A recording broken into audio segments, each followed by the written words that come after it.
Good morning. I typically don't like to jump on trends, but you can't help but to talk about what the fuck happened last night. Cena's heel turn, like, finally. This is relevant if you're like, I don't know, 34 to above, because you pretty much seen Cena's entire career. And we all were clamoring for the heel turn. Should have happened. But it's an old saying, timing is everything. And this was the perfect time. The seeds kind of been there when you really pay attention. From the second he got back, you know, he was very controlled, very careful, really picked his shots.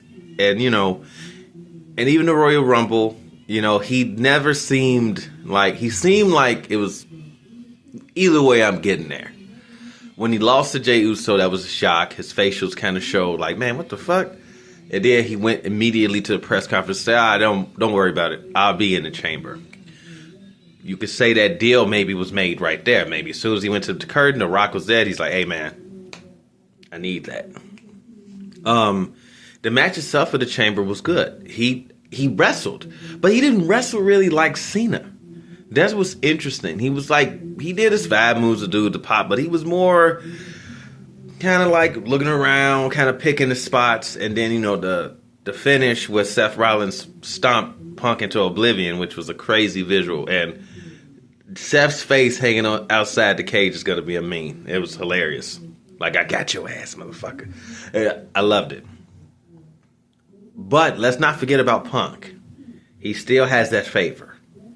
So let's not panic. Let's not rule Punk out just yet. He still might have a way to WrestleMania because he still has that favor. Now, let's go to all the bullshit that happened. I think this is you knew something was happening. I didn't know whether it was going to be revealed there, but you knew something was going to happen. And I think them revealing it here was the best possible version. Like, let's not do it at Mania. Let's let the fans know that Cena sold out. But did he? He may have taken the offer because he needs that win and he needs to get that title. But I don't think this is going to be possibly Cena all the way heel. I don't. Because even when he pulled CM Punk after he got stomped to hell, he audibly screamed, sorry. Nothing is, I've learned in this new current WWE, it's like a movie and storyline shit. Everything that you see and say is important. The fact that he screamed, I'm sorry, means a lot. Means that there's respect there. That he didn't want to win it this way, but he had to do it this way. And for him to get to where Cena wants to go, whether if that is the 17th championship or some other thing that will be revealed later on, this was the only path for him to do it. Now, if you look at business-wise, Cody Rhodes and John Cena is money. That is a marquee match. No disrespect to Punk and the others, but this is, if you're not going to get Rock in there, this is the next big money match. This is Cena's last year where he's competing, wrestling in an active level. He'll still be a part of the WWE, obviously, but like in a ring capacity. So you got to get the most out of Cena. And I think the heel version of him, if it's a true heel version, can be a lot of money. This is where the cooked levels is just amazing. And let's honestly be fair, too, with Cody. Cody's a great champion. He's over as hell, but his title run has been mid. You can't really stand out any big-time matches or marquee opponents that he had besides Gunther and maybe Kevin Owens, but Kevin loses all the time, even though he killed Sami Zayn last night, which was a massacre. And that was a good match when I rewatched it. I'm not going to lie. When I first watched it, I remember this is really slow, mid, whatever. But going back to the main thing,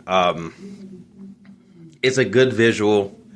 I liked how Cena looked. I like how he just beat the shit out of him. He didn't go with all moves and shit like that. And it's kind of funny because I've been saying to a lot of people who know me, that Cody's going Homelander. We're going to see Homelander Cody. No, we got Homelander Cena. Now, he stood with him in that visual. You know, Travis Scott was there for some reason, I don't know. But him and The Rock, just different. And The Rock just looking like this super intelligent psychopath type of killer that's always 3 moves ahead. Amazing. And like I said, Cody as an underneath babyface is amazing. I love that. Which is going to make this road to WrestleMania so much more important. So, yeah, I'm with a lot of y'all. I'm shocked. I'm happy, and I'm tuned in. Out.